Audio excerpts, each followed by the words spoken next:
नमस्कार बच्चों, आज हम अध्ययन कर रहे हैं इटली का एकीकरण। इटली का एकीकरण जो 1815 से 1870 के मध्य संपन्न हुआ।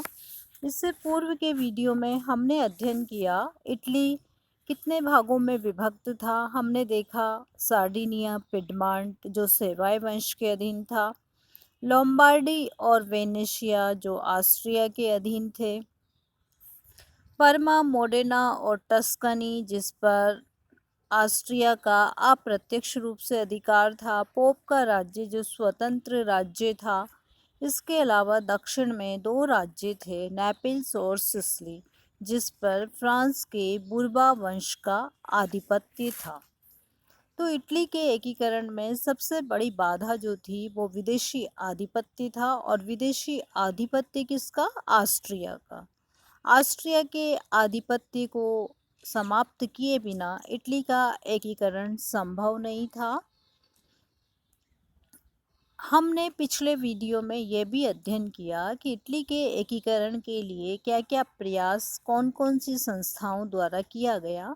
तो हमने देखा था एक कार्बोनरी संस्था ये गुप्त संस्था थी। इसका मुख्यालय नेपल्स में था, और कार्बोनरी जैसा कि नाम से ही स्पष्ट है, कोयले की खानों में काम करने वाले मजदूरों का ये संगठन था, और इसका प्रमुख उद्देश्य यही था वैधानिक शासन की स्थापना और विदेशी आधिपत्य से इटली को मुक्ति। यद्यपि इस संस्था के नेतृत्व में 1820 और 1830 में इटली में एकता स्थापित करने के सभी प्रयत्न असफल सिद्ध हुए। तो इटली के देशभक्तों को ये ज्ञात हो गया कि जब तक ऑस्ट्रिया के आधिपत्य का अंत नहीं होगा, तब तक इटली अपनी स्वतंत्रता और एकता को कायम नहीं कर सकता। इस अनुभव के पश्चात ही एक देशभक्त का प्रादुर्भाव हुआ जो यूसुफ मैज़िनी के नाम से जाना गया।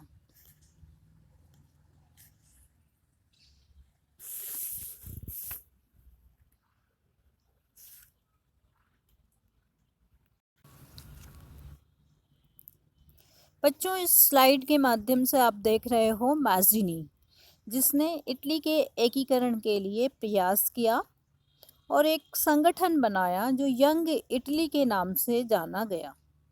तो सबसे पहले तो हम मैज़िनी का परिचय जान लेते हैं कि मैज़िनी कौन था, कहाँ का था, और उसने किस तरह से इटली के लोगों को जागृत करने का प्रयास किया।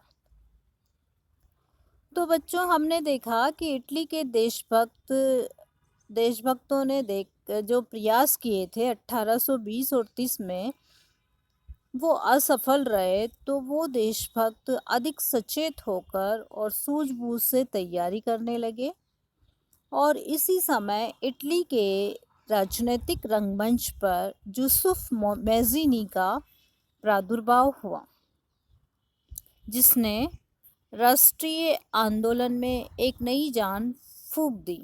यह एक चिकित्सा शास्त्री के पुत्र थे। बचपन से इनमें देशभक्ति की भावना कूट कूट कर भरी हुई थी, और इटली को स्वतंत्र कराने की मन में प्रबल भावना थी।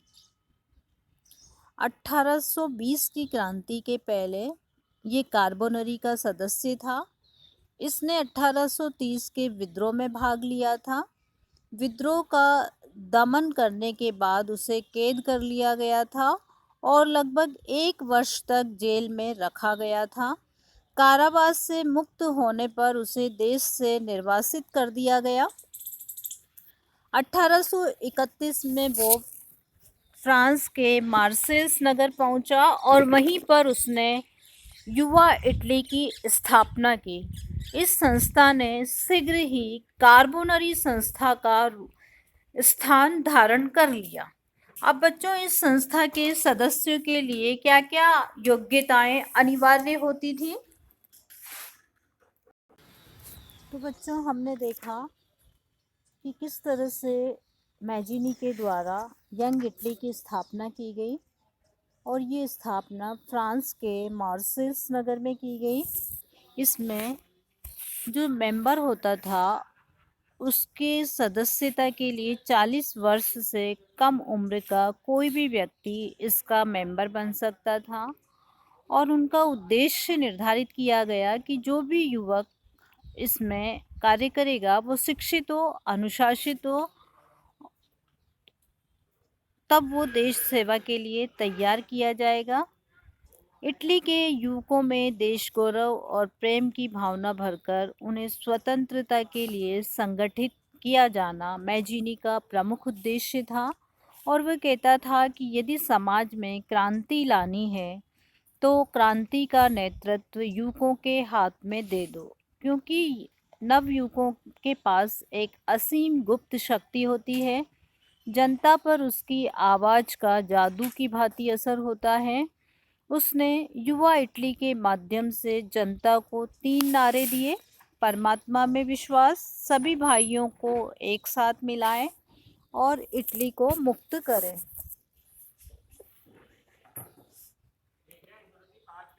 मैजिनी के उद्देश्य स्पष्ट थे। इटली के एकीकरण का चित्र जितना स्पष्ट और निश्चित उसके दिमाग में था, किसी के दिमाग में नहीं था। उसने देशवासियों को इटली के एकीकरण का चित्र समझाने में इतनी लगन से काम लिया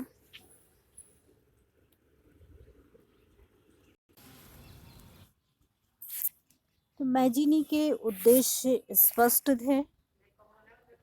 मैजिनी ने अपने उद्देश्य के लिए शिक्षा का, साहित्य का और यदि आवश्यक हुआ तो सशस्त्र क्रांति का सहारा भी लिया। मैजिनी ने अपनी लेखनी में इटली की जनता में जनजीवन का संचार कर दिया। मैजिनी के पास शीघ्र ही अनेक देशभक्त युवक एकत्रित होने लगे और इटली का एकीकरण को जन आंदोलन में परिवर्तन करने का श्रेय जिसे दिया जाता है वो मैजिनी है। उसने राष्ट्र गौरव की भावना, बलिदान करने की भावना और राष्ट्रीय एकता की चेतना और दृढ़ विश्वास उत्पन्न करने की भावना जनता में डेवलप कर दी।